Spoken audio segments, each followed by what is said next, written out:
Kepada sidang jemaat yang dikasih Tuhan, sebelum kita masuk dalam ibadah PA pada sore hari ini, kembali saya ingin menyapa kepada kita semua. Selamat sore, Shalom. Sejahtera Tuhan kiranya tetap dilimpahkan kepada kita semua. Mari saudara sekalian, kita akan menyiapkan diri, terutama hati kita, untuk kita datang kepada Tuhan dan kita tundukkan kepala sejenak untuk kita menyerahkan acara ibadah PA ini ke tangan Tuhan. Bapa yang baik yang bertahta dalam kerajaan surga, di dalam nama Tuhan Yesus Kristus kami bersyukur, kami berterima kasih Tuhan. Sepanjang hari Tuhan sudah menolong kami, menyertai bahkan memberkati kami. Dan sore hari ini kembali Engkau membawa kami kembali, menghimpunkan kami untuk kami bisa beribadah pada sore hari ini, bukan karena kuat dan gagah kami, tapi Engkau mengetahui kerinduan hati kami Tuhan, untuk senantiasa bisa beribadah, menggunakan kesempatan-kesempatan yang ada untuk bisa beribadah. Namun demikian kami menyadari banyak kekurangan, banyak kesalahan. Itu sebabnya sebelum kami masuk dalam ibadah ini, kami menyerahkan hidup kami, ampunkan segala kekurangan, kesalahan kelemahan kami, supaya kami layak untuk beribadah, memuji, serta membesarkan nama-Mu. Terima kasih Tuhan. Terima kasih, kami serahkan acara ibadah ini ke tangan Tuhan, dan sungguh kami sangat mengundang hadirat-Mu, hadir di tengah-tengah ibadah kami, menolong ibadah kami, menyertai ibadah kami, sampai pun memberkati ibadah kami dari awal sampai pada selesainya. Hamba-hamba-Mu, pelayan-pelayan-Mu yang terkait dengan ibadah PA ini, kami menyerahkan diri ke tangan-Mu, biar Tuhan menolong kami semua Tuhan. Terima kasih. Alat-alat yang kami gunakan, biar Tuhan jamah dengan kuasa darah Dikau, dan segala pekerjaan setan dalam bentuk apapun juga, Tuhan kami serahkan dan kami panggil nama-Mu yang penuh kuasa untuk mengusirkan segala pekerjaan setan itu di dalam nama Tuhan Yesus Kristus. Darah Kristus yang berkuasa. Terima kasih Tuhan, terima kasih. Kami sambut acara ibadah PA ini di dalam nama Tuhan Yesus Kristus. Haleluya. Amin. Puji Tuhan, saudaraku sekalian yang dikasih Tuhan. Mari kita akan menyiapkan diri kita, terutama hati kita, untuk kita memuji, membesarkan nama Tuhan. Tuhan begitu baik kepada kita. Dia lebih dulu mencintai kita, Dia setia kepada kita. Biarlah kita juga mau mencintai Dia, dan kita mau setia kepada Dia. Mari kita akan lakukan satu pujian, judulnya Ku Tetap Cinta, Ku Tetap Setia. Puji Tuhan.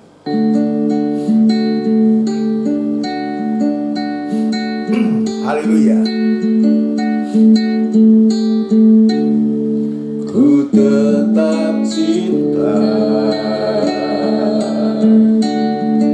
ku tetap cinta, walau badai datang menerpa, ku tetap cinta, ku tetap setia, ku tetap setia,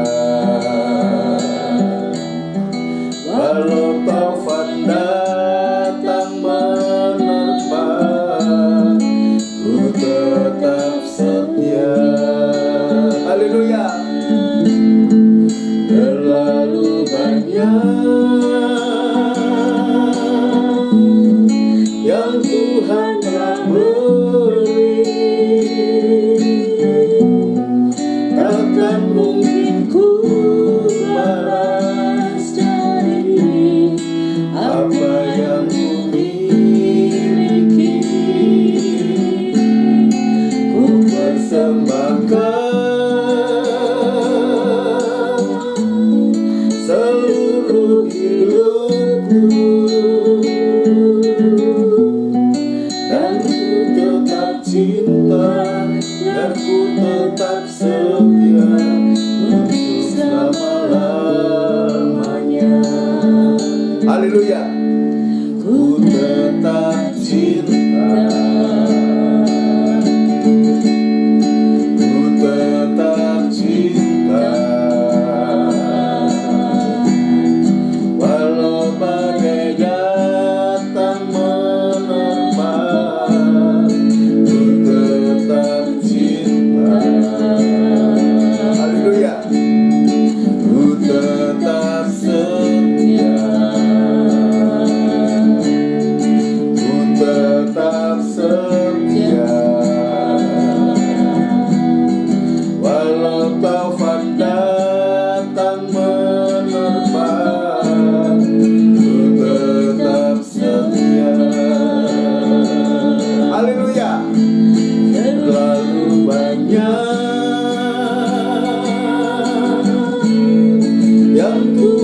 telah beri, tak mungkin ku balas dari apa yang ku miliki. Haleluya. Ku persembahkan seluruh hidupku, dan ku tetap cinta, dan ku tetap setia selama-lamanya. Haleluya. Terlalu banyak yang Tuhan telah beri, takkan mungkin ku balas dari apa yang ku miliki.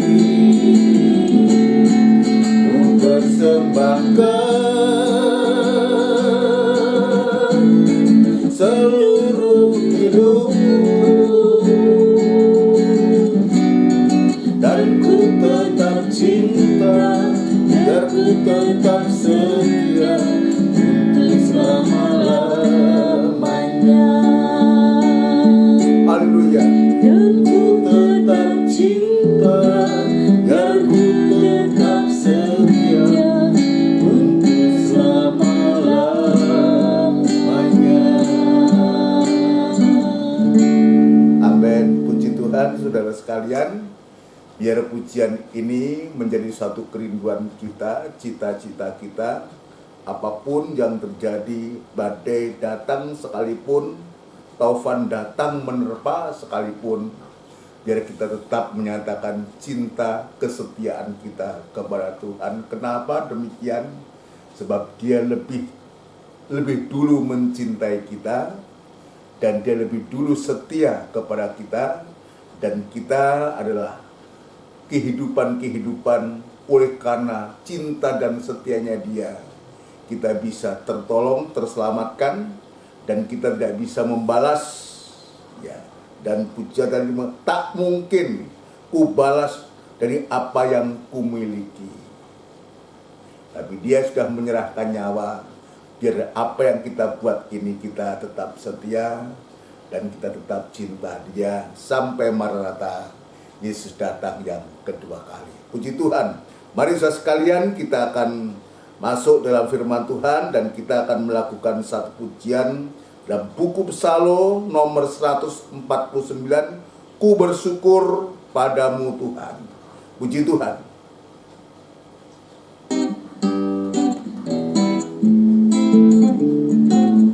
Karena cintanya, karena kesetiaan Dia, kita bisa tertolong dalam ibadah nikah kita. Padamu Tuhan, sebab Kau telah melindungi hidup hamba yang hina ini, dalam kuasa firman. Nikah suci turut teladanmu, nikah yang dihormati, senantiasa junjung tinggi segenap pengorbananmu. Di tengah-tengah kehancuran, nikah di dunia, firman mempelai memimpinku dalam kesucian ilahi.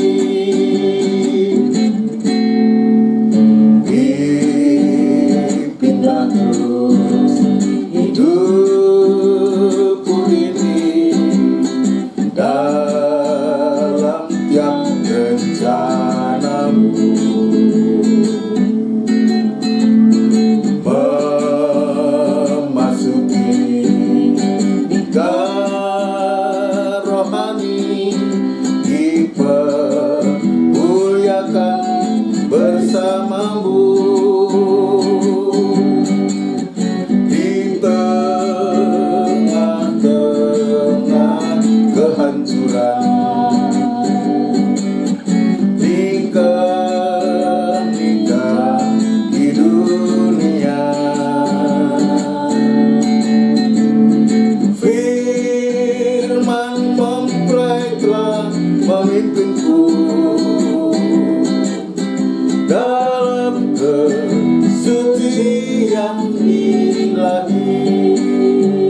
kita akan berdoa untuk firman Tuhan.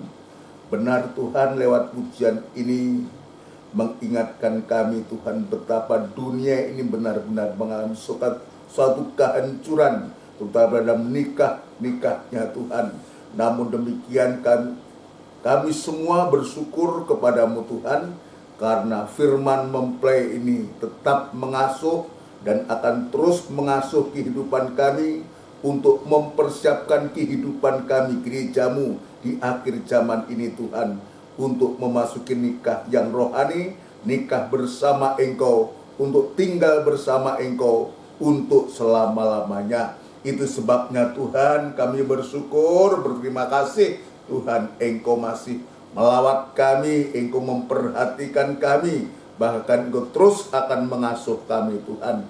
Itu sebabnya Tuhan membuka hati kami yang seluas-luasnya untuk supaya firman-Mu boleh mendapatkan tempat yang terutama dalam hati kami, mengerjakan hati kami, menyucikan hati ini Tuhan. Terima kasih Bapa di surga, terima kasih, urapi firman-Mu dan urapi kami sekalian dalam pengurapan yang datangnya dari Tuhan sendiri. Terima kasih Tuhan, terima kasih. Kami juga berdoa untuk gereja-gereja lain yang bersamaan beribadah semacam di tempat ini. Kiranya Tuhan juga menolong, memakai para hamba-hamba-Mu, khususnya dalam pemberitaan firman-Mu Tuhan, untuk membawa sidang jemaat-Mu pula dipersiapkan untuk bertemu Engkau, untuk tinggal bersama-sama dengan Tuhan Yesus Kristus itu untuk selama-lamanya Tuhan. Urapan yang sama juga Engkau nyatakan kepada setiap hamba-hamba-Mu semua Tuhan.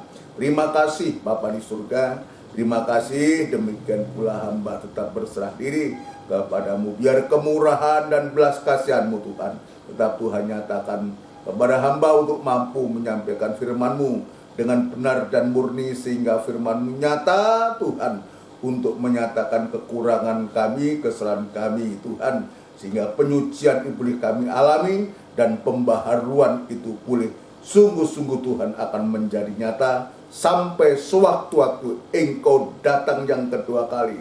Engkau menjadikan semua baru Tuhan. Terima kasih Bapa di surga. Terima kasih, kami juga tetap berdoa kepada sidang jemaat-Mu semua yang saat ini berada di rumah masing-masing, ibadah dan mendengarkan firman-Mu. Dudukkan dengan baik, tetap memberikan hati yang rindu akan perkataan-Mu Tuhan. Terima kasih Bapa di surga. Terima kasih, kami sambut firman Tuhan di dalam nama Tuhan Yesus Kristus. Haleluya. Amin. Puji Tuhan.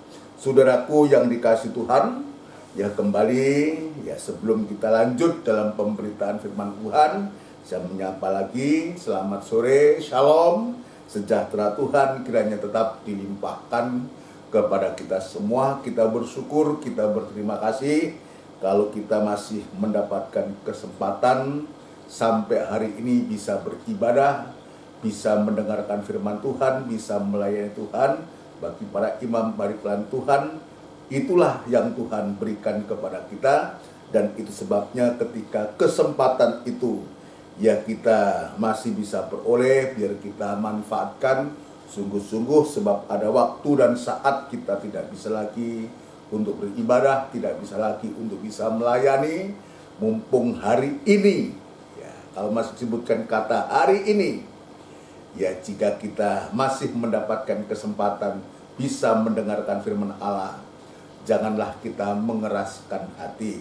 Puji Tuhan, saudara sekalian, di hari-hari ini kita sedang mempelajari ya tentang asuhan Tuhan, 7 asuhan Tuhan. Kita sudah masuk pada bagian yang ke-7, yang ke-6 maksud saya, maafkan, yaitu dalam Injil Lukas pasal 27 sampai 45, yaitu hati diasuh. Jadi hati ini harus diasuh, saudaraku, sebab kalau hati itu tidak diasuh oleh Tuhan, saudaraku, hati tidak diasuh atau kita mengeraskan hati dan kita menolak asuhan Tuhan, saudaraku, menolak firman Tuhan, saudaraku, apa yang terjadi? Dampaknya adalah kita akan menjadi kehidupan yang bisa jatuh dalam dosa, dan puncaknya terjadi suatu kerusakan hati itu menjadi rusak, saudaraku. Ya, rusak karena setan yang merusak hati kita, saudaraku. Maka terciptalah orang-orang yang rusak, saudaraku, yang merusak bumi dan segala isinya itu. Jadi bumi itu rusak karena dirusak oleh manusia yang rusak. Dan akibatnya apa? Kalau hati manusia rusak itu, akhlak mereka rusak, maka membuat nikah itu menjadi rusak. Ya, manusia hidup seenaknya sendiri, anak-anak Tuhan mengambil perempuan-perempuan yang sesuka hatinya, maka muncullah ya manusia-manusia raksasa seperti yang tertulis dalam kitab Kejadian pasal 6 yang hari Minggu ini kita sudah membaca. Kalau nikah itu sudah rusak, saudaraku, kalau nikah itu rusak, dampaknya sudah pasti ibadah itu akan terpengaruh dan ibadah itu juga akan menjadi rusak. Kita bersyukur, kita berterima kasih dengan pujian yang kedua tadi, bahwa firman pengajaran mempelai ini memimpin kita, mengasuh kita untuk apa? Untuk memperbaiki nikah yang rusak, memperbaiki ibadah yang rusak, memperbaiki kehidupan yang rusak, untuk dikembalikan yang menurut gambar dan teladan Allah. Ini tujuan dari asuhan itu, dan itu sebabnya biar sungguh-sungguh di hari-hari ini kita memperhatikan firman Allah. Tadi saya mengatakan kalau nikah itu rusak, dampaknya ada ibadah itu juga menjadi rusak, dan ujungnya yang ketiga adalah bisa merusak diri kita sendiri. Kehidupan kita menjadi rusak ya oleh karena perbuatan. Siapa melakukan zina tidak berakal budi, orang yang berbuat demikian merusak diri. Jadi kemarin kita sudah membaca Amsal Sulaiman pasal yang ke-6 ayat 32, itu jelas demikian. Ini akan berdampak. Itu sebabnya di hari-hari ini ibadah kita harus semakin jelas. Ibadah kita harus semakin jelas kepada siapa kita beribadah. Sebab di akhir zaman ini sudah mulai nampak, bahkan Alkitab sudah mengatakan bahwa orang sudah tidak mau lagi mendengarkan ajaran sehat. Ya, dia mencari guru-guru menurut sekehendak hatinya untuk menyenangkan telinganya. Ini berbahaya. Ini terjadi, saudara. Ini terjadi. Pada akhirnya apa? Itulah yang membuat ya akibatnya ibadah itu menjadi rusak. Yang berdampak juga kepada nikah itu juga menjadi rusak. Maka kehidupannya juga menjadi rusak. Karena apa?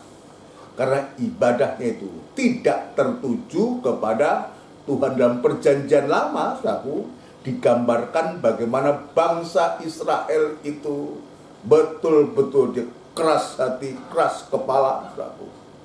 Ketika Musa dia naik di atas gunung dan lama ditunggu dia tidak datang-datang, saudaraku, maka bangsa ini dia berkerumun. Dia datang untuk mengerumuni Harun. Coba bayangkan ini. Untuk apa? Untuk supaya dibuatkan Allah. Ini kan aneh. Mereka mengerumuni Harun. Dan Keluaran pasal 32 itu mengerumuni Harun untuk supaya menuntut. Jadi ini betul-betul saat itu tekanan begitu kuat dari bangsa Israel itu, saudaraku, untuk menekan Harun, ya, dan Harun betul-betul terpengaruh dan akhirnya dibuatlah lembu emas itu. Ibadah tapi bukan kepada Allah. Ibadah ditujukan kepada Allah yang lain. Allah yang dari emas, yang wujudnya adalah lembu emas saat itu. Ini akibat daripada ibadah yang hanya mengerumuni Harun.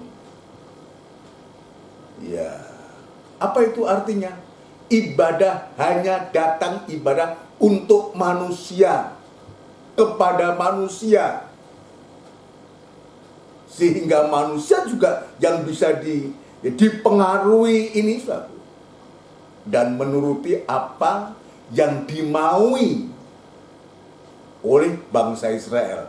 Sementara dalam perjanjian baru, saudaraku, Rasul Paulus juga menuliskan ini, saudaraku, ya, menuliskan ini.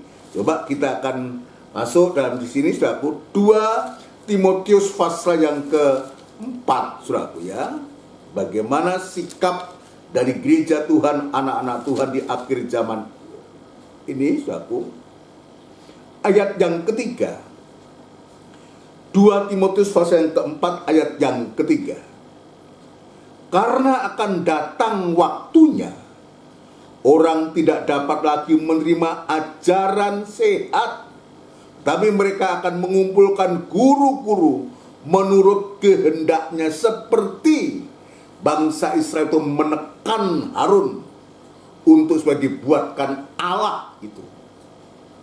Ya, dia minta Allah, meminta kepada Harun dibuatkan Allah. Ini kan suatu keanehan. Ya, manusia disuruh membuat Allah, menciptakan Allah. Yang celakanya dari emas, wujudnya lembu emas saat itu, saudara. Ini yang terjadi. Sekarang wujudnya bukan lembu emas, tapi bagaimana gerakan ini juga sedang terjadi. Ya, datang waktunya orang tidak lagi menerima ajaran sehat. Yang benar dikatakan sesat, yang sesat dikatakan benar. Ini yang terjadi. Ya, ini yang terjadi. Ini yang bisa merusak ibadah, merusak nikah, merusak kehidupan itu. Yang semacam ini. Ya, tetapi mereka akan mengumpulkan guru-guru menurut kehendaknya. Jadi kehendak orang-orang nanti di zaman akhir ini untuk mengumpulkan guru-guru itu, untuk mengajar sesuai dengan kehendaknya, suatu, untuk memuaskan keinginan telinganya.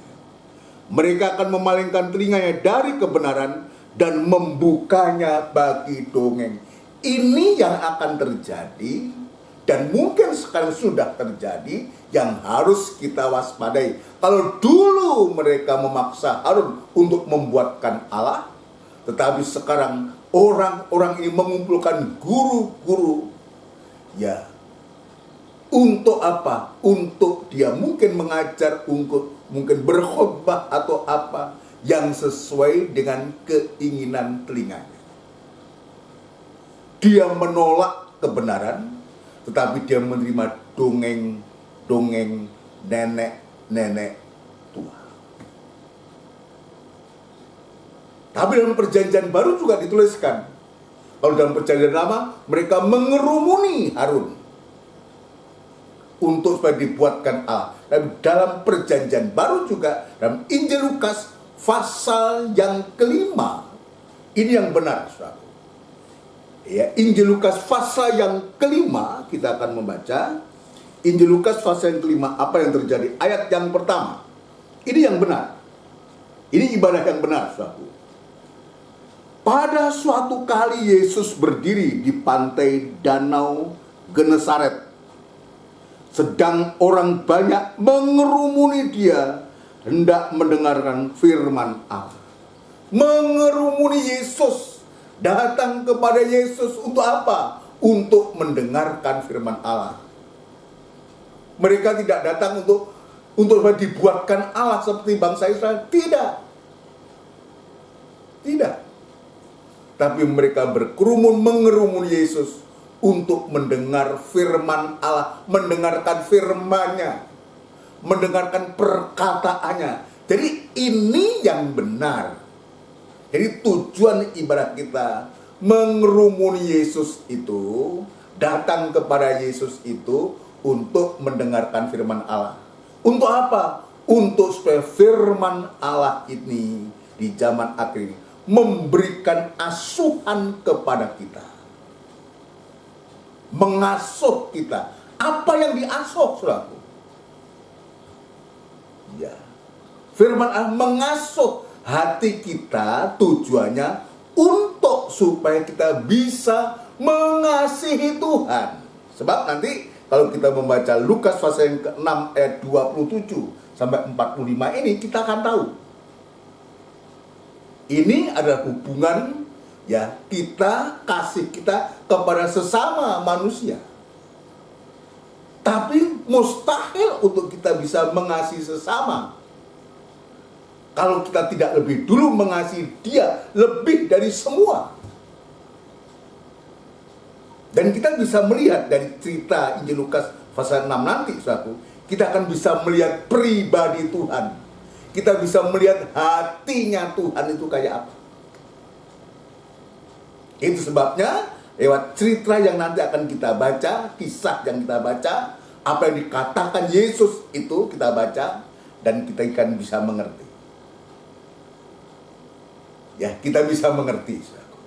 Ini luar biasa. Jadi asuhan Tuhan ini terhadap kita tujuannya untuk supaya kita bisa mengasihi Tuhan dan juga kita bisa mengasihi sesama. Dan Injil Matius pasal 22, saudaraku. Ya, Injil Matius pasal yang ke-22. Injil Matius pasal yang kedua, jadi berangkat dari pertanyaan orang-orang Farisi, saudaraku, yang juga ahli Taurat di sana, orang Saduki juga ada di sana. Ya, dan ayat 34 dan seterusnya. Ya.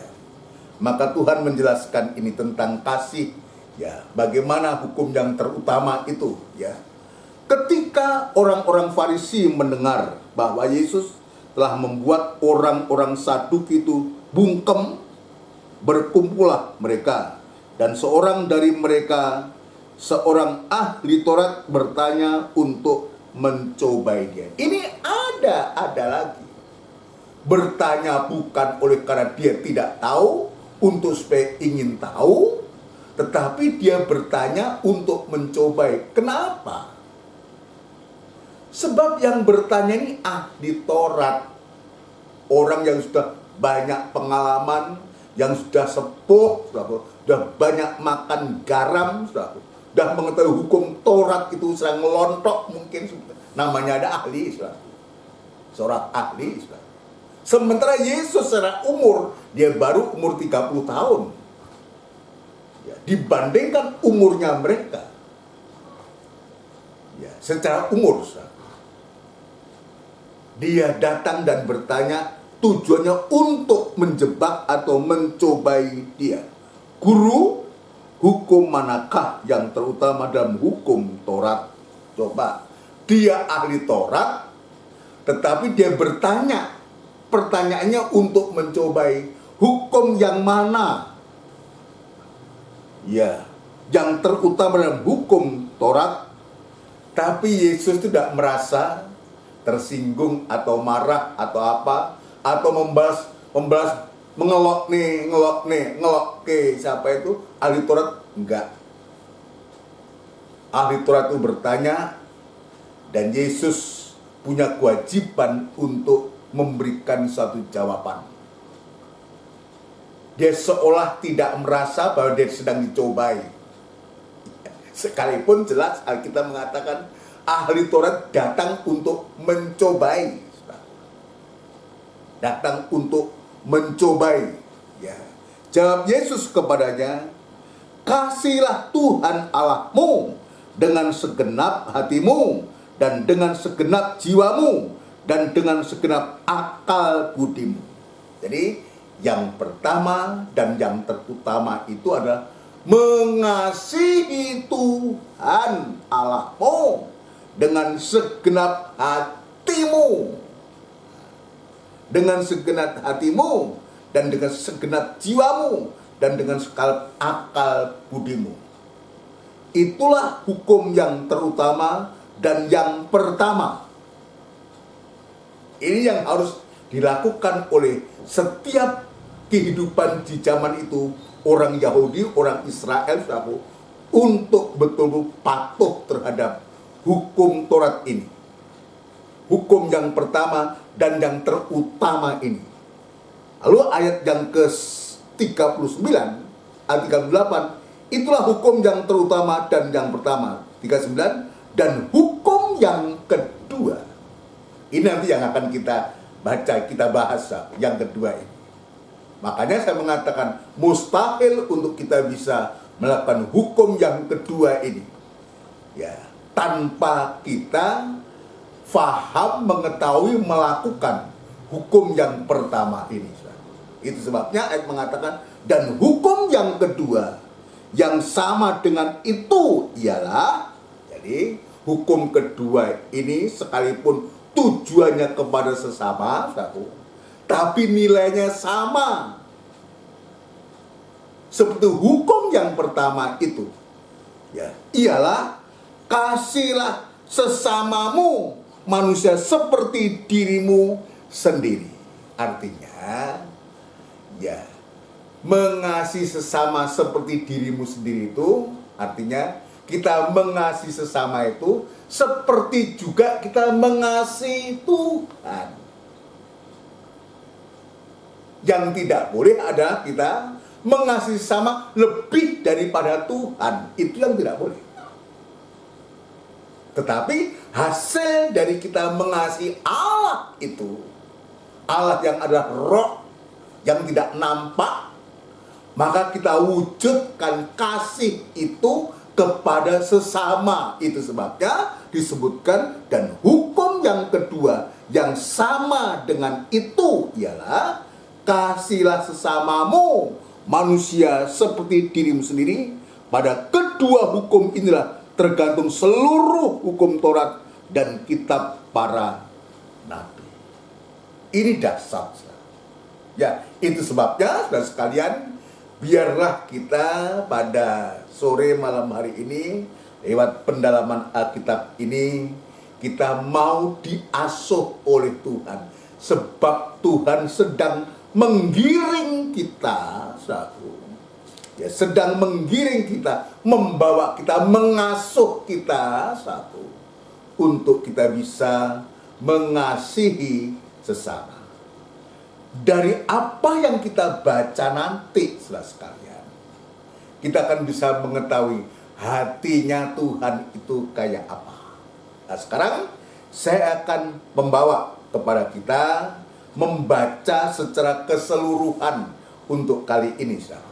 Ya, membaca secara keseluruhan, ya, Lukas pasal yang ke-6 ayat 27 sampai 47 itu hati yang diasuh oleh Tuhan. Kenapa ini harus dibaca, saudaraku?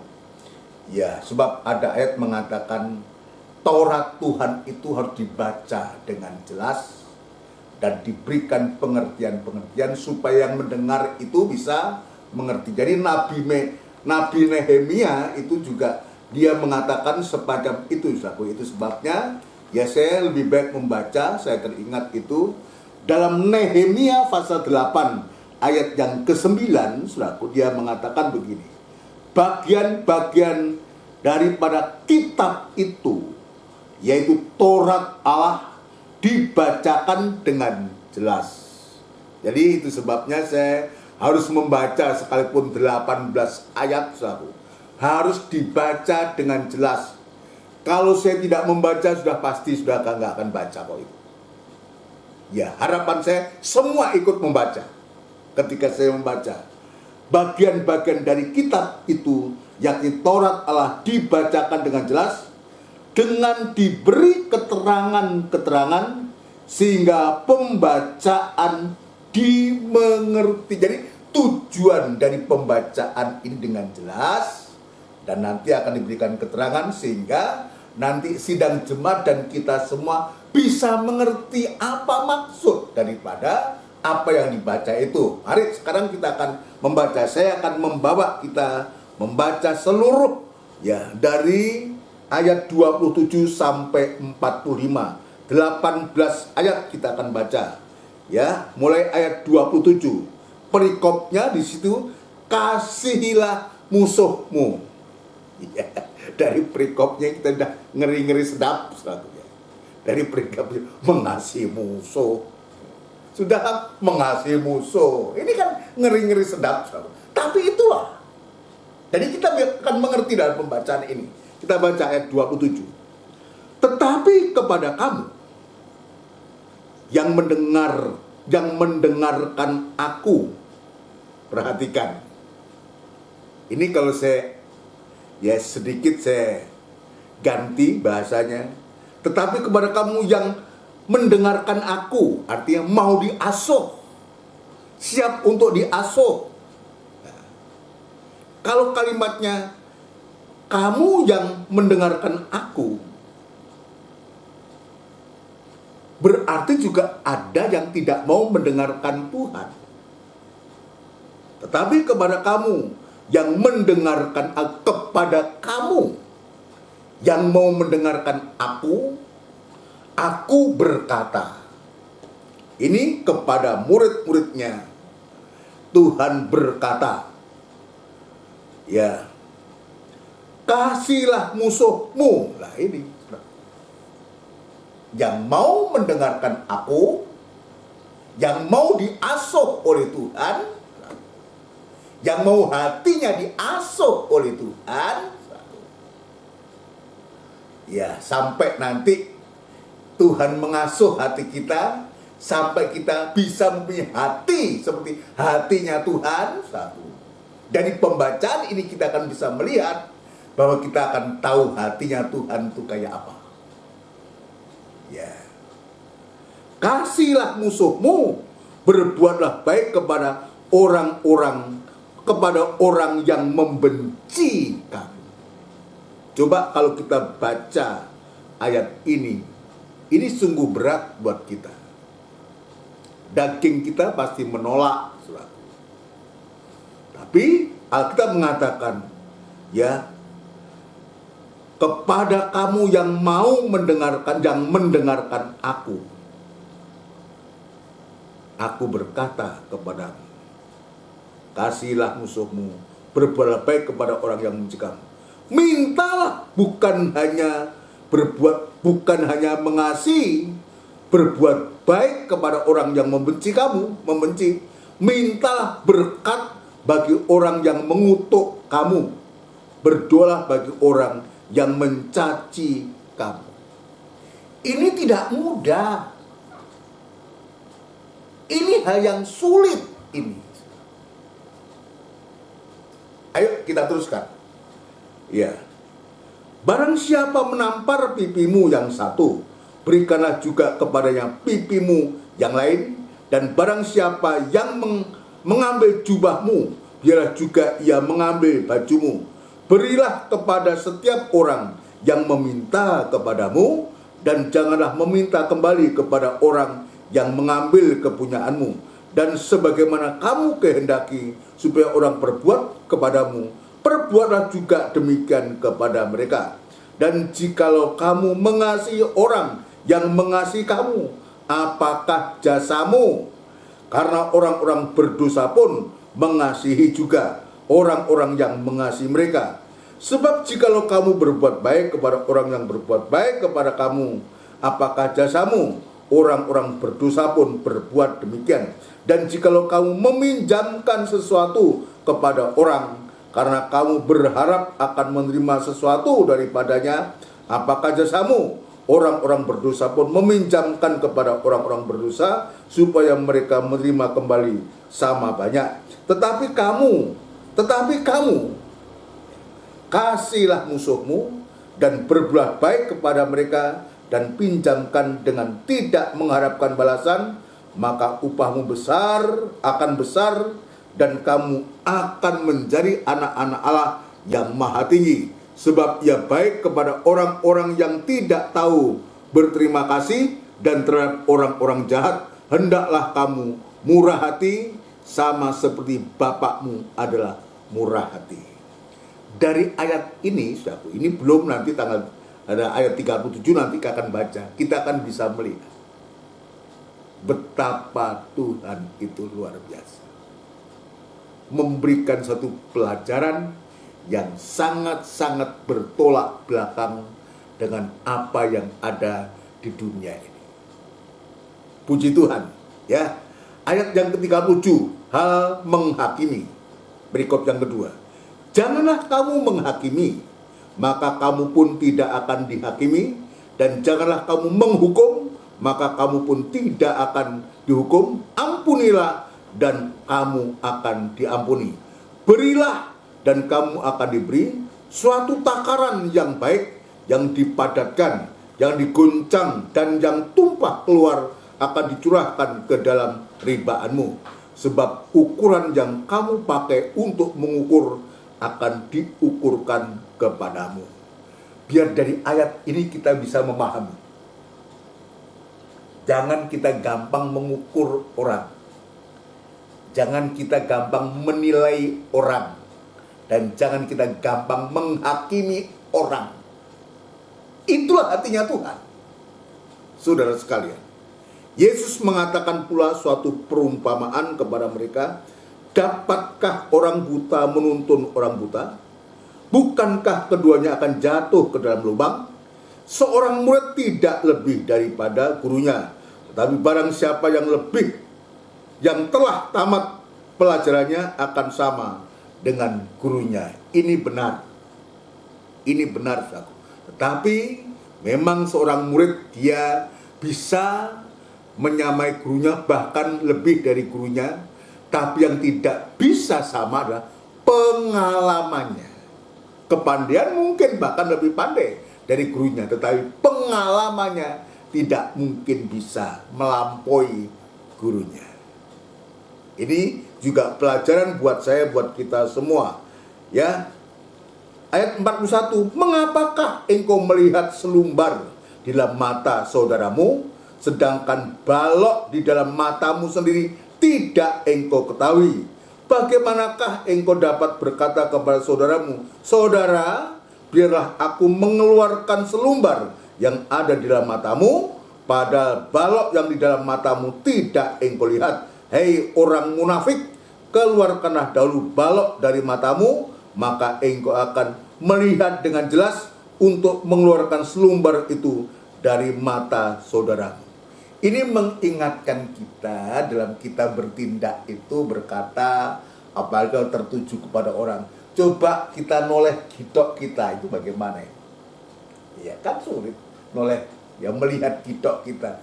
Coba kita kembali melihat diri kita ini sebelum kita mengatakan, menceritakan orang kejelekannya orang itu. Kita itu kayak apa sih? Jangan-jangan ya ada balok, kita mengatakan ya, wah dia cuma selumbar aja di mata, tapi ternyata di matanya sendiri ada balok yang menutupi. Coba kita periksa ini, biar ini menjadi koreksi buat kita. Tidak gampang untuk juga kita menyalahkan orang lain. Ya, menyalahkan orang lain. Ini kita bisa melihat Tuhan mengajarkan sedemikian itu, saudara sekalian. Ya, tidak gampang menghakimi, tidak gampang menyalahkan orang. Itulah hatinya Tuhan itu. Itulah hatinya Tuhan. Ya, ayat yang ke-43. Ini pohon dan buahnya atau berbuah-buah. Karena tidak ada pohon yang baik yang menghasilkan buah yang tidak baik, dan juga tidak ada pohon yang tidak baik yang menghasilkan buah yang baik. Sebab setiap pohon dikenal pada buahnya. Karena dari semak duri orang tidak memetik buah ara, dan dari duri-duri tidak memetik buah anggur. Orang yang baik mengeluarkan barang yang baik dari perbendaharaan hati yang baik, dan orang yang jahat mengeluarkan barang yang jahat dari perbendaharaannya yang jahat. Karena yang diucapkan mulutnya meluap dari hatinya. Ya, ini berbuah-buah. Jadi artinya apa? Kalau kita ingin melihat ya hatinya seseorang itu, maka dari apa yang keluar dari mulutnya ini kan dari hati. sentral kan hati. Luapan hati itu ya keluar lewat mulut ini. Itu sebabnya kalau orang banyak ngomongnya, maka kan banyak dinilai orang, oh hatinya seperti itu. Apalagi yang diceritakan keluar itulah kesalahannya orang, menceritakan kekurangannya orang, kejahatannya orang. Mungkin menceritakan kebencian-kebencian terhadap orang. Nah itu baru bisa diketahui.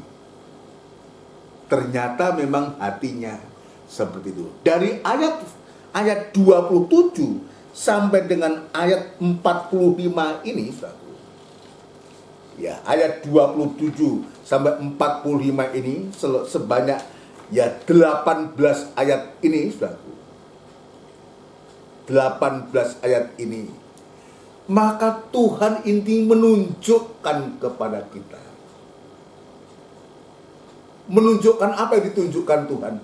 Hatinya kepada kita. Hatinya Tuhan itu semacam itu, saudaraku. Yang kita bisa membaca, saudaraku, dalam Injil Lukas tadi, mengasihi musuh. Betapa Tuhan itu contoh teladan yang sempurna. Ketika orang membenci dia, memaki-maki dia, menghina, mengolok dia, tetap dia mengasihi. Ketika di atas kayu salib dia mengatakan, ya Bapa, ampunlah mereka, sebab mereka tidak tahu apa yang mereka perbuat. Hati tetap mengampuni, hati tetap mengasihi. Jadi dari pembacaan ini, ya, secara keseluruhan, bagaimana Tuhan itu menunjukkan hatinya kepada kita. Itulah hatinya Tuhan. Hati yang penuh dengan belas kasihan. Hati yang begitu mulia. Hati yang begitu baik yang diajarkan kepada kita. Jadi apa yang diajarkan ini adalah apa yang sesungguhnya Yesus juga sudah alami. Ketika dia diperhadapkan dengan perempuan yang tertangkap berbuat zina, dia tidak menghakimi, dia tidak menghukum. Dia tidak menghukum. Dia hanya berkata, ya,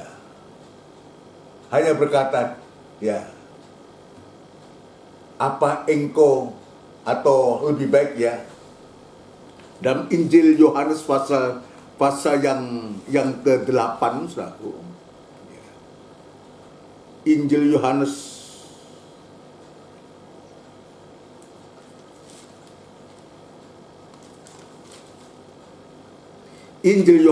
saudaraku,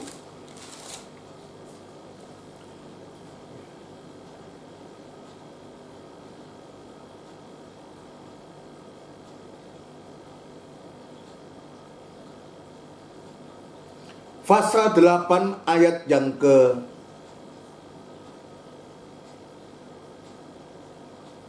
11 jawabnya.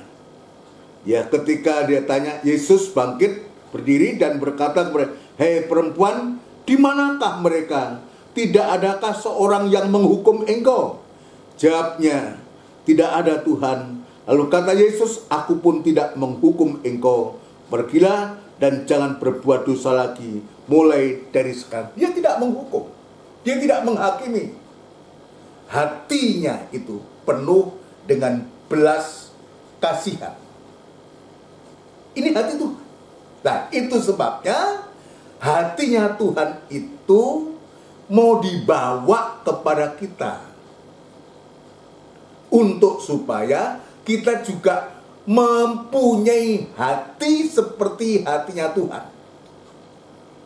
Sekalipun ini tidak mudah, asuhan Tuhan ini, Tuhan mengasuh hati kita itu untuk supaya kita juga mempunyai hati seperti hatinya Tuhan. Ini luar biasa. dia mengasuh, dia mengajar, dia mengasuh ya, hati kita dengan kasihnya. Kasih itu berkorban. Kasih itu kerelaan untuk supaya kita juga nanti meneladani, meniru hatinya Tuhan. Untuk apa? Untuk kita bisa mengasihi musuh, memohonkan berkat atas musuh, mendoakan orang-orang yang membenci dan memusuhi kita. Kita juga tidak gampang untuk menghakimi orang, tapi justru kita mengampuni orang-orang yang mungkin ada kesalahan, ada dosa terhadap kita. Itu hatinya Tuhan. Itu hatinya Tuhan. Ya. Nah, sekarang saya akan melihat satu. Ya. Kita akan bisa melihat prakteknya kayak apa. Tadi saya mengatakan awal bagi asuhan Tuhan itu, hati diasuh oleh Tuhan itu, maksudnya untuk kita bisa mengasihi Tuhan dengan segenap hati, dengan segenap jiwa, dengan segenap akal budi kita. Tapi Tuhan tidak nampak. Maka prakteknya untuk supaya kita bisa meneladani hatinya Tuhan, ya, prakteknya harus kita praktekkan kepada sesama manusia. Ya, ini belum nanti ada pembagiannya. Kepada sesama manusia yang namanya manusia, sesama manusia. Dari sini kita juga bisa melihat karakternya Tuhan. Bahwa Tuhan itu juga memberikan contoh teladan untuk tidak pilih-pilih, tidak pilah-pilah. Kenapa, saudaraku? Ayat lain mengatakan manusia itu memberikan matahari ini bukan hanya kepada orang baik, tetapi juga orang jahat juga. Ini bukti. Sekalipun nanti pada akhirnya mata Tuhan tertuju kepada orang benar, tapi sesungguhnya perhatian Tuhan kepada semua umat manusia. Dalam Pemazmur juga disebutkan sana satu. Mazmur pasal 32 satu. Mazmur pasal 32. Ya. Mazmur pasal 32 ya. Ayat yang Mazmur pasal 33 maksud saya. Pasal 33 ayat 13. Kita lihat sekarang. Tuhan memandang dari surga. Ia melihat semua anak manusia. Dari tempat kediamannya ia menilai semua penduduk bumi. Kita lihat di sini. Itu sebabnya praktek untuk kita mengasihi Allah. Praktek untuk kita meneladani hatinya Allah ini. Maka kepada kita lewat sesama. Ya, kalau kita sudah mengasihi sesama, saudaraku. Kalau kita sudah betul-betul kita mengasihi sesama, maka seharusnya atau artinya kalau kita mengasihi sesama, artinya sudah tidak ada lagi iri, dendam, sakit hati. Kalau kita mengasihi sesama, siapapun itu sesama. Ini luar biasa. Dari sini saya mendapatkan berkat luar biasa. Tuhan, kalau saya boleh mengatakan Tuhan belum seperti itu. Kasihku masih pilih-pilih. Nanti kita akan lihat. selanjutnya. Sekalipun saya tidak mungkin menjelaskan ini semua. Ya. Artinya apa?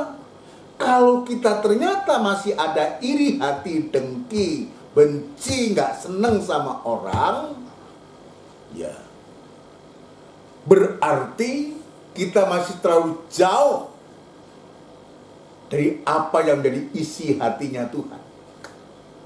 Kita perlu untuk mendapatkan lawatan Tuhan, untuk mendapatkan asuhan Tuhan, untuk supaya hati ini seperti hatinya Yesus, untuk bisa mengasihi sesama, sampai mengasihi musuh kita, mengasihi orang yang membenci kita, dan selanjutnya. Ini yang Tuhan tunjukkan kepada kita. Nah, sekarang saya akan masuk, saudaraku, mengasihi sesama ini, saudaraku, ya memiliki, ya saya bagi atas 3 bagian, saudaraku. Ya, saya bagi aja atas 3 bagian, ya mengasihi sesama. Ini sesama manusia. Tetapi siapa sesama manusia itu? Yang nomor 1, saudaraku, ya, yang nomor 1 yang disebutkan sesama itu, ya nomor 1.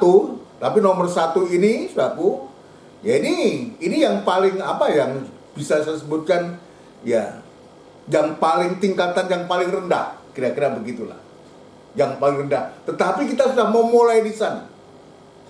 Coba kita kembali dalam Injil Lukas, saudaraku. Praktek mengasihi sesama, ya kasih kita kepada sesama, ya yang paling ringan lah, paling rendah, ya kurang lebih kayak itu. Kepada siapa? Coba Injil Lukas pasal 6 ayat 32. Ya. Ayat 32. Perhatikan, ini mengasihi sesama, saudara, ya, yang paling rendah, ya, dari mengasihi sesama itu. Dan jikalau kamu mengasihi orang yang mengasihi kamu, apakah jasamu? Karena orang-orang yang berdosa pun mengasihi juga orang-orang yang mengasihi mereka. Ini yang paling rendah. Kalau kita mengasihi orang yang mengasihi kita, makanya ayat mengatakan, apakah jasamu? Ya. Sebab Alkitab mengatakan, karena orang-orang berdosa pun mengasihi juga orang-orang yang mengasihi mereka. Sama. Orang jahat, orang berdosa pun juga demikian. Dia mengasihi orang yang mengasihi dia. Itu sebabnya tadi saya mengatakan, ini yang paling gampang, yang paling rendah tingkatannya. Tetapi kita sudah nampak, sudah ada yang namanya mengasihi itu. Sekalipun kadarnya itu belum. Hanya mengasihi orang yang mengasihi. Berarti kita tidak mengasihi orang yang tidak mengasihi kita. Coba kita renungkan. Apakah kehidupan kita juga semacam itu? Hanya mengasihi orang yang mengasihi kita. Hanya mau berbuat baik kepada orang yang baik kepada kita. Sementara Tuhan mengajarkan mengasihi musuh, memberikan berkat, mendoakan mereka. Coba, ini luar biasa, saudara. Ya, ayo kita tingkatkan. Kita tingkatkan. Dari yang pertama ini, mengasihi orang yang mengasihi kamu, orang yang mengasihi kamu. Jikalau kamu mengasihi orang yang mengasihi kamu, apakah jasa, apakah hebatnya? Orang-orang berdosa pun juga mengasihi juga orang-orang yang demikian itu. Ya, puji Tuhan. Ayo kita periksa. Seringkali kita seperti itu. Tapi Tuhan itu luar biasa. Pada sore malam hari mengajarkan kita sampai sewaktu-waktu nanti kita bisa mengasihi musuh kita. Sekarang yang kedua, saudara, yang kita lihat, ya, yang pertama Kita mengasihi orang yang mengasihi kita. Ya, yang kedua adalah mengasihi sesama seperti diri sendiri. Ayat yang ke-31. Dan sebagaimana Lukas pasal 6 ayat 31. Dan sebagaimana kamu kehendaki supaya orang perbuat kepadamu, perbuatlah juga demikian kepada mereka. Dalam Matius pasal yang ke-22 tadi, ya, Injil Matius pasal 22 tadi jelas mengatakan, ya, dan hukum yang kedua yang sama dengan itu ialah kasihilah sesamamu manusia seperti dirimu sendiri. Saudara sekalian, ya, mengasihi sesama seperti dirimu sendiri. Ya, ini bagaimana? Dimulai dari mengasihi, ya, kita harus memulai dari pribadi kita sendiri. Bagaimana kasih kita kepada Tuhan, itu nomor satu. Kalau kasih kita kepada Tuhan kita dengan segenap hati, dengan akal budi, segenap akal budi, dan segenap kekuatan kita, baru kita bisa mengasihi sesama itu seperti dirinya sendiri. Ini yang Tuhan tunjukkan kepada kita. Jadi tidak mudah, mustahil untuk kita bisa mengasihi sesama seperti diri kita sendiri kalau kita tidak lebih dulu mengasihi Tuhan itu lebih dari semua. Dan itu sulit. Ya, saya juga belajar dalam hal ini. Saya juga diberkati oleh Tuhan. Mengasihi sesama seperti diri sendiri. Ini tidak gampang. Jangankan mengasihi sesama, untuk mengasihi istri saja belum tentu kita mengasihi istri itu seperti diri kita sendiri. Ini sesama yang paling dekat loh, yang hari-hari bersama, berada di rumah yang sama, di kamar yang sama. Itu juga tidak mudah untuk mengasihi istri itu seperti dirimu, seperti dirinya sendiri. Tapi Alkitab tidak pernah salah. Dalam Efesus pasal yang kelima, saudaraku, Efesus pasal yang kelima, saudaraku, saya teringat ayat itu. Efesus pasal yang kelima. Ya.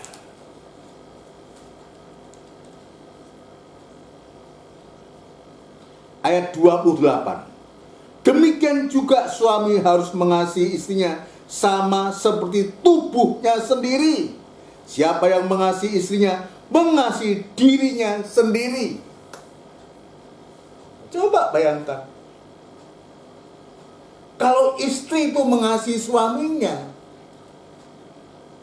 apa sulitnya untuk suami mengasihi istrinya? Coba renungkan baik-baik. Kita merenungkan baik-baik dalam hal ini. Saya punya pengalaman banyak dalam hal ini. Ketika istri dia bisa mengasihi suaminya, apa sulitnya untuk suami mengasihi istrinya?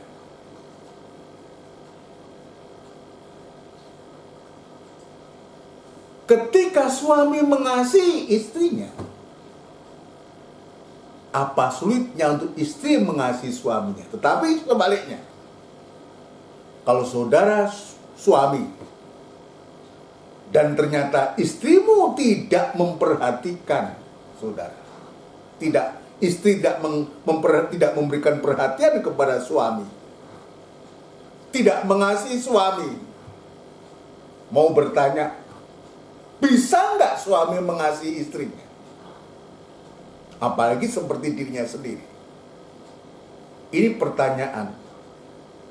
Biar kita jawab dalam hati kita masing-masing. Apalagi kalau sudah ada pel atau will, saudara.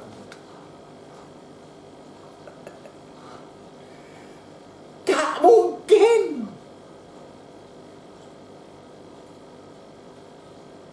Kalau istri punya suami tidak mengasihi, bisakah istri tetap mengasihi suami? Tadi pujian yang pertama, ku tetap cinta, ku tetap setia apapun yang terjadi. Harapan kita semacam itu. Cinta dan kasih setia kita jangan pernah berubah. Kalau itu kita bisa lakukan kepada Tuhan, nyanyian itu kepada Tuhan, cinta kita, setia kita kepada Tuhan, ayolah kita juga cinta dan setia kepada setiap pasangan kita, apapun keadaannya. Sebab ajaran Tuhan tidak pernah salah. Mengasihi musuh, mengasihi orang yang membenci, mendoakan dan memohonkan berkat. Kalau itu terjadi pada suami istri, jangan henti-henti, jangan putus-putusnya. Istri mendoakan suaminya, suami mendoakan istrinya. Terus kita tetap setia kepada Tuhan. Kalau kita setia dan cinta kepada Tuhan, maka hatinya Tuhan ada pada kita. Maka kita pun, apapun keadaan nikah itu, rumah tangga itu, kehidupan kita itu, saya punya keyakinan yang pasti, cinta kita kepada sesama kita akan seperti kita mencintai sesama itu, seperti diri sendiri. Ya, terutama kalau itu suami dan istri. Jangan kita dengan keadaan yang semacam itu, kita mengambil keputusan yang salah. Wong dia nggak cinta sama aku kok. Ya sudah. Lalu ambil keputusan yang salah. Padahal masih ada kasih yang sempurna itu. Yang siap untuk mengangkat kasih itu, mengangkat. Kasih itu menutup segala sesuatu. Bukan nutup-nutupi, menutup segala sesuatu. Mengangkat. Untuk kita dibawa oleh Tuhan. Untuk supaya kita bisa saling mengasihi. Nanti yang ketiga, saudaraku, ya tadi yang kedua, mengasihi sesama seperti dirinya sendiri. Yang ketiga yang kita lakukan ini, ya ini tingkatan yang tertinggi, saudara. Tadi yang paling rendah saya katakan mengasihi orang yang mengasihi kita. Lalu yang meningkat yang kedua, mengasihi sesama seperti dirimu sendiri. Tadi saya berikan contoh-contoh yang semacam itu. Ya, biar ini juga menjadi suatu pelajaran buat kita. Saya juga belajar banyak. Saya harus mengaku, saudara. Dengan saya menyampaikan ini, saya juga mendapatkan koreksi keras sebagai seorang suami, sebagai seorang ayah, sebagai orang tua terhadap anak-anak. Saya harus mengaku belum seperti apa yang diajarkan oleh Tuhan. Belum seperti, tetapi saya mau lewat firman Allah ini, biar Tuhan menemplak, menggarap hati ini. Ya, untuk kita bisa bukan saja mengasihi orang yang mengasihi kita, tapi bisa mengasihi sesama itu dengan seperti diri kita sendiri. Mengasihi sesama dalam kekurangan dan kelemahan, tetap kita mengasihi. Apalagi sesama yang paling dekat, suami dan istri, anak dengan orang tua. jemaat dengan gembalanya. Saudara sekalian, ayo, saya diberkati Tuhan hari ini. Biar kasih kita kepada Tuhan itu sungguh, ya, sehingga Tuhan menolong kita. Yang ketiga, saudara, yang ketiga, mengasihi musuh. Ini tingkatan kasih yang tertinggi. Mengasihi musuh. Ini bukan hal yang mudah. Awal tadi mengatakan, untuk mengasihi orang yang mengasihi kita saja kadang. Untuk mengasihi sesama kita seperti diri sendiri aja terlalu berat. Tapi sekarang ini kita harus belajar, diajarkan oleh Tuhan lewat asuhannya. Lewat pelajaran yang Tuhan ajarkan. Mengasihi musuh. Nah, sekarang pertanyaannya, mengasihi musuh itu diwujudkan dalam hal apa? Yang nampak itu apa? Ya, bukti bahwa kita ini bisa, ya, mengasihi musuh itu diwujudkan dalam hal apa? Dan Injil Matius pasal yang kelima ayat yang ke-44, saudara. Ya. Injil Matius pasal yang kelima ayat yang ke-44, saudara.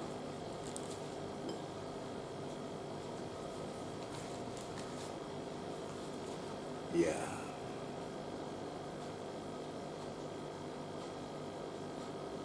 Berbunyi, tetapi aku berkata kepadamu, kasihilah musuhmu dan berdoalah bagi mereka yang menganiaya kamu. Bisa diwujudkan. Bukti bahwa kita ini mengasihi musuh kita, wujudnya apa? Satu, yang pertama yang seperti apa yang dikatakan firman Allah, berdoa bagi mereka. Gampang tidak ini? Berdoa orang yang memusuhi kita, memohonkan berkat orang yang memaki-maki kita, yang mengata-ngatai kita, yang ngerasani kita, yang menceritakan kekurangan kita, kejahatan kita. Berdoa buat mereka. Ini bukti bahwa kita bisa mengasihi musuh. Ya, pernah saya menceritakan, saya begitu sulit. Awal-awal juga begitu sulit. Orang yang saya pandang betul-betul sangat menyakiti. Ngomongannya sudah luar biasa. Tiap ngomong tuh, aduh. Tapi dengan ayat ini Tuhan mengajarkan, memang sekali dua kali kita berdoa serasa hampa. Masih timbul pikiran orang kayak gitu, kok harus aku berdoa dan macam-macam. Harus memberkati. Terus harus paksakan. Daging ini harus dipaksa untuk tunduk kepada firman Tuhan. Dan akhirnya betul-betul itu hilang. Hilang. Tidak, kita doakan aja. Terus kita doa. Dan kita doakan. Jadi bukti wujud yang nyata, berdoa bagi mereka yang memusuhi kita, yang menganiaya kita, ya, bahkan kita memohonkan berkat kepada mereka. Ini bukan hal yang gampang. Tapi itulah yang Tuhan ajarkan kepada kita. Tuhan ajarkan kepada kita, sehingga kita nanti disebutkan, kamu akan disebut anak-anak Allah. Ya. Tapi kepada kamu yang mendengarkan aku berkata, kasihilah musuhmu, berbuatlah baik kepada orang yang membenci kamu. Dan Injil Lukas dan Injil Matius, berdoalah kepada mereka, untuk mereka. Ampunilah dia, dan seterusnya. Ini bukti nyata. Tidak membalas kejahatan dengan kejahatan. Yang kedua. Tetapi kejahatan kita balas dengan kebaikan. Jadi dapat membalas kejahatan dengan kebaikan. Oh, ini luar biasa. Ini pelajaran luar biasa. Saya sungguh-sungguh diberkati oleh Tuhan.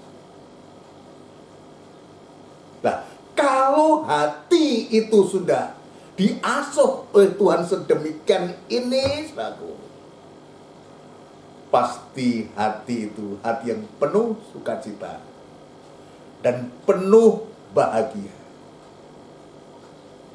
Hati itu akan tenang, akan damai, dan tidak heran yang demikian itu ya akan menghasilkan tubuh yang sehat.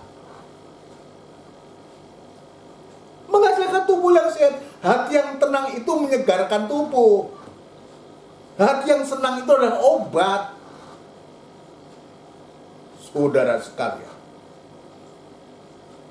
kemarin saya tunjukkan, hati yang tenang itu adalah hati yang nanti akan membawa kehidupan kita untuk kita suka menyembah kepada Tuhan. Semua ada ayatnya itu. Ini sebab. Jadi ini yang Tuhan tunjukkan, mengasihi sesama sampai bisa mengasihi orang yang mengasihi kita, mengasihi sesama seperti diri kita sendiri, sampai kita bisa mengasihi musuh. Itu tidak mungkin akan bisa dilakukan oleh orang yang tidak mau diasuh, yang tidak mau diasuh oleh Tuhan, yang menolak asuhan Tuhan. Tidak mungkin. Tidak mungkin. Tapi sebaliknya, bagi kehidupan kita yang hati kita mau diasuh oleh Tuhan lewat firman-Nya, dengan Tuhan dia menampilkan pribadi sebagai contoh yang sempurna itu, maka saya punya keyakinan yang pasti, kita pun juga bisa seperti apa yang Tuhan ajarkan kepada kita, sebab dia sudah mengalami. Dan sekarang kita boleh meneladani hatinya Tuhan. Hati itulah hatinya Tuhan itu. Dan itu juga jadi hati kita, untuk kita bisa sampai bisa mengasihi orang yang memusuhi kita, mendoakan, memohonkan berkat orang-orang yang gampang menghakimi, menyalahkan, dan banyak hal. Ini yang Tuhan tunjukkan kepada kita. Kiranya Tuhan memberkati kita sekalian dalam PA ini. Saya harus mengakui, belum seperti apa yang diajarkan Tuhan. Tapi biar asuhan Tuhan ini akan membawa kita untuk supaya kita bisa mengakui betapa Tuhan itu begitu baik dan perhatiannya itu luar biasa terhadap kita. Di hadapan kita ada perjamuan suci. Kalau kita merasa membutuhkan, kita merasa tidak mampu, maka tubuh dan darahnya Kristus, kurbannya Kristus akan memampukan kita. Kalau kita menyatu dengan tubuh dan darah Kristus, maka kita yakin dan percaya karakter Kristus itu juga ada pada kita. Sampai kita bisa mengasihi musuh kita seperti apa yang diajarkan oleh Tuhan. Ini memang berat buat daging kita. Tapi ajaran Tuhan tidak pernah, asuhan Tuhan tidak pernah salah. Sebab itu menunjuk pribadinya sendiri. Amin, saudaraku. Mari kita akan akhiri ibadah ini dengan kita menggunakan tubuh dan darah Kristus lewat perjamuan suci ini. Kita akan melakukan satu pujian. Kita agungkan dia, bahwa dia luar biasa dan dia sangat baik buat kita semua. Buku Psalm 189, Allah baik bagiku.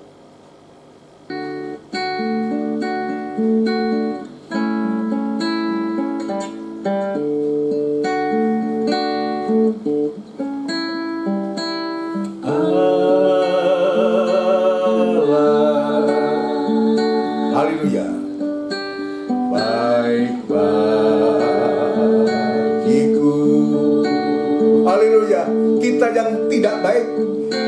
baik. Haleluya. Begitu baik bagiku.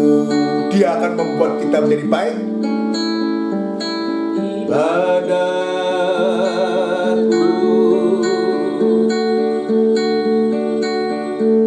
dibaharui. Kalau ibadah itu dibaharui, maka nikah kita juga dibaharui. Kehidupan kita juga dibaharui. Amin. Haleluya.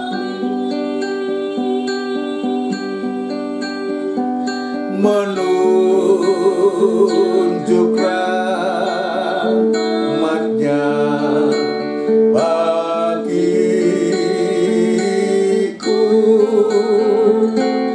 Allah begitu baik bagiku.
Menunjuk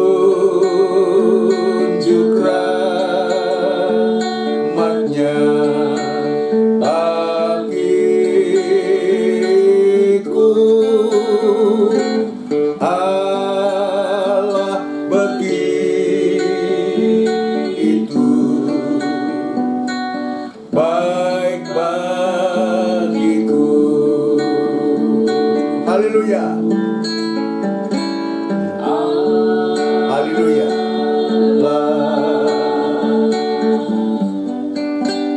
Baik bagiku.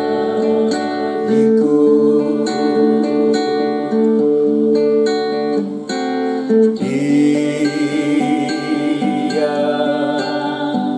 begitu baik bagiku.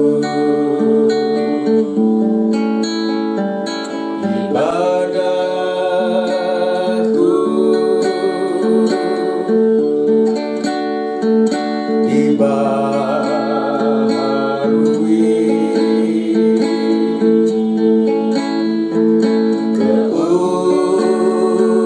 Perubahan yang ku alami. Menunjuk rahmat-Nya bagiku.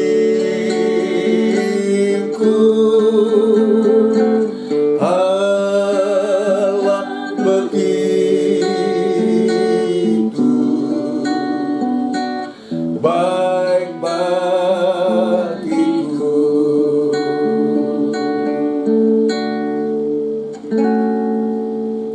Kita bersama tundukkan kepala dan kita akan berdoa untuk menyambut tubuh dan darahnya Kristus. Benar Tuhan, Engkau baik kepada kami dan kebaikan-Mu kepada kami Tuhan, untuk membawa kehidupan kami juga menjadi baik di hadapan Engkau, baik kepada sesama kami. Terima kasih Tuhan. Maka setelah firman-Mu dibentangkan kepada kami, Tuhan, kami mengaku di hadapan Engkau banyak kekurangan, banyak kesalahan, belum seperti apa yang Engkau ajarkan kepada kami, terutama sampai bisa mengasihi musuh kami Tuhan. Terlalu berat buat daging kami, tapi Engkau tidak pernah bosan-bosannya untuk mengajarkan kepada kami, sampai kami benar-benar bisa mengasihi musuh, bisa mendoakan, bahkan memohonkan berkat kepada orang yang berlaku tidak adil kepada kami Tuhan. Terima kasih Tuhan, terima kasih. Dan kami yakin dan percaya bahwa kami juga pasti Engkau yang memberikan kemampuan untuk kami mampu Tuhan untuk bisa melakukan itu, sehingga kami boleh senantiasa mengasihi Engkau, mengasihi sama kami, menyembah Engkau Tuhan. Terima kasih Tuhan, terima kasih. Dan sekarang Tuhan layakkan kami untuk kami menerima tubuh dan darah-Mu yang adalah wujud kasih-Mu, wujud kebaikan-Mu kepada kami Tuhan. Terima kasih, berkati perjamuan suci ini Tuhan, dan kami terima di dalam nama Tuhan Yesus Kristus. Haleluya. Amin. Puji Tuhan. Saudara sekalian, mari kita akan menggunakan perjamuan suci ini. Bagi saudara yang sudah menyiapkan, saudaraku, mari kita akan gunakan. Dan saya akan menunggu kepada kita semua untuk semua siap, dan kita akan sama-sama gunakan.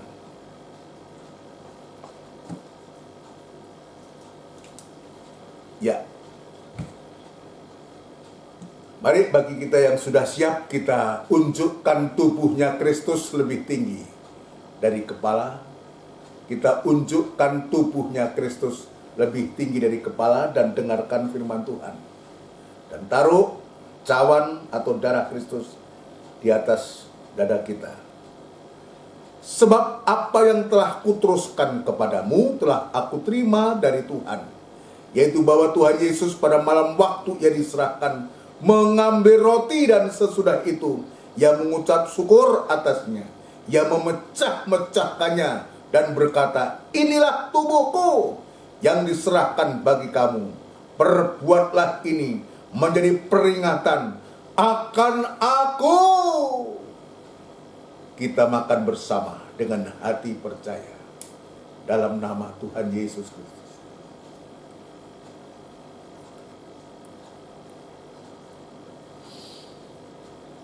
Haleluya, haleluya.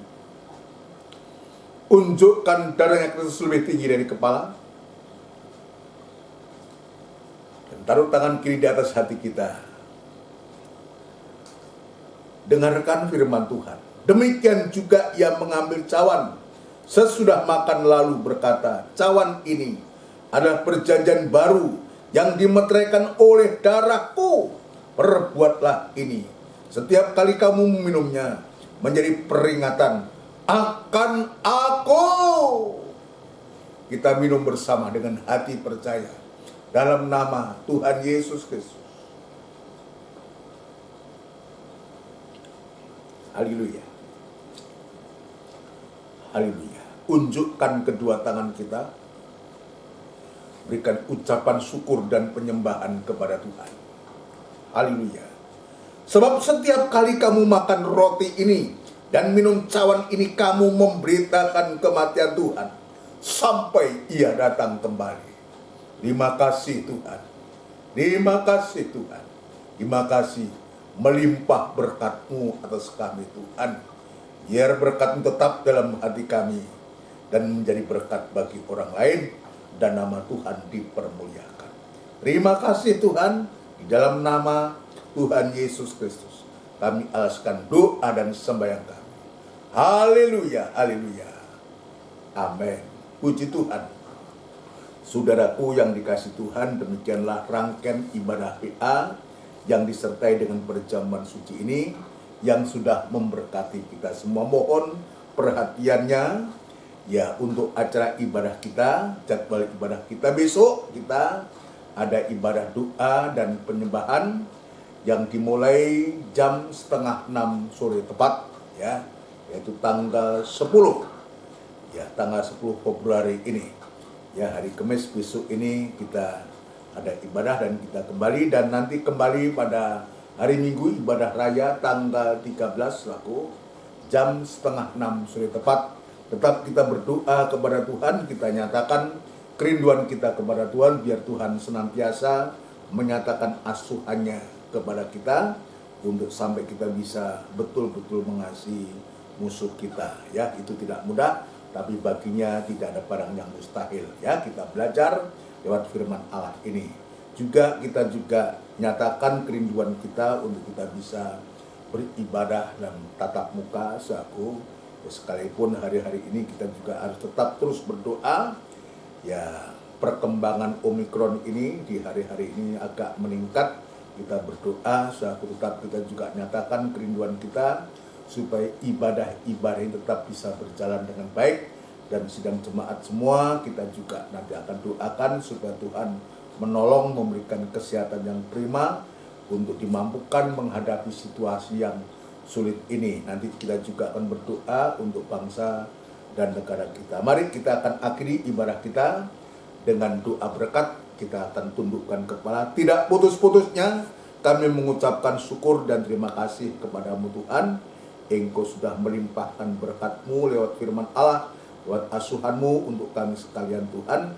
Biarlah kami belajar untuk mendengar, tapi juga sampai melakukan firman-Mu Tuhan, diberkati oleh Tuhan untuk bisa menjadi berkat bagi orang lain. Terima kasih Tuhan, terima kasih berkat-Mu melimpah dan tetapkan dalam hati kami, untuk supaya menjadi iman dan boleh kami praktekkan dalam kehidupan kami sehari-hari. Kami berdoa untuk jam-jam ibadah yang Tuhan sediakan kepada kami. Ya Tuhan, Engkau menolong, memberkati jam-jam ibadah, tetap memberikan kerinduan kepada jemaat-Mu Tuhan, merindukan firman-Mu, merindukan ibadah tatap muka.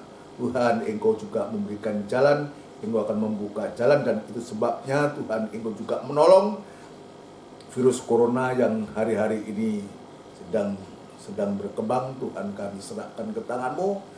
Engkau sanggup untuk memberikan pertolongan kepada seluruh sidang jemaat-Mu, anak-anak ketubuh-Mu, terutama juga dari Gereja GKGM Triorejo Gunung Sari Pondok Canda, maupun juga dari saudara kami yang mengikuti ibadah lewat siaran tunda dimanapun mereka berada. Tuhan juga melindungi, memberikan kesehatan yang prima. Tuhan memberkati mulai dari nikah, rumah tangga, usaha, pekerjaan mereka semua, sampai pun ibadah dan pelayanannya kepada Tuhan. Jauhkan dari segala sakit penyakit apapun juga. Kepada jemaat-Mu yang dalam kelemahan tubuh, dimanapun berada, Tuhan juga Engkau lawat, Engkau jamah dengan kuasa-Mu. Berdoa untuk Pak Budiono, Pak Meriono dalam pemulihan. Tuhan juga menolong Edwin, Tuhan jamah dan sehatkan juga Tante Aniwaro, Saudara Edo juga kami doakan, Saudari Sinto, juga Kak Ita Kalangit di Johor. Tuhan juga kami mendoakan biar Tuhan menjamah semua, memulihkan semua untuk bisa beraktivitas beribadah, bisa melayani Tuhan dengan leluasa. Nama-nama yang tidak sempat kami sebutkan, Tuhan Engkau juga mengetahui dimanapun mereka, orang-orang tua kami dalam sidang jemaat-Mu, biar Tuhan tetap memberikan kesehatan yang prima. Tuhan, terima kasih, jauhkan dari virus corona ini, dan varian apapun juga Tuhan yang Engkau jauhkan, dan tetap memberikan kami sehat. Sebabnya segala pekerjaan setan dan bentuk apapun juga yang coba mengganggu kami sekalian sidang jemaat-Mu Tuhan, kami serahkan ke tangan-Mu, dan kami panggil nama yang penuh kuasa untuk mengusirkan sakit penyakit dalam nama Tuhan Yesus Kristus, darah Kristus yang berkuasa. Terima kasih, pemulihan terjadi, pemulihan kesembuhan terjadi Tuhan. Bagi-Mu tidak ada barang yang mustahil. Terima kasih bangsa dan negara kami. Tuhan, kami juga selalu mendoakan biar Tuhan juga menolong bangsa kami dan pemimpin-pemimpin kami, mulai dari Bapak Presiden, Wakil Presiden, jajaran Menteri, pejabat tinggi negara di pusat, di daerah. Tuhan, Engkau memberkati, memakai semua TNI Polri, sehingga kebijakan-kebijakan negara ini Tuhan boleh bermanfaat, betul-betul Tuhan berguna bagi seluruh rakyat Indonesia kami ini. Terima kasih, damai sejahtera-Mu Tuhan taruh di tengah-tengah bangsa kami. Jauhkan dari pertempuran, perselisihan apapun juga, biar Tuhan damai sejahtera akan menaungi bangsa kami Tuhan. Terima kasih, terutama anak-anak ketebusan-Mu tetap bisa luasa beribadah kepada Tuhan. Terima kasih Tuhan. Sebentar kami akan berpisah, akan beristirahat malam. Kiranya Tuhan menolong kami sekalian. Terima kasih saudaraku yang kekasih. Biarlah rahmat anugerah cinta yang besar yang datangnya dari Allah Bapa, Sang Putra, dan Roh Kudus yang sepenuhnya. Di dalam nama Tuhan Yesus Kristus memberkati kami sekalian saat ini sampai Maranatha Yesus datang yang kedua kali. Terima kasih Tuhan, terima kasih. Di dalam nama Tuhan Yesus Kristus kami alaskan doa dan sembahyang kami. Haleluya. Amin. Amin. Puji Tuhan, saudara sekalian. Salam sehat buat kita semua. Sampai berjumpa kembali dari ibadah-ibadah selanjutnya. Ya, amin. Puji Tuhan.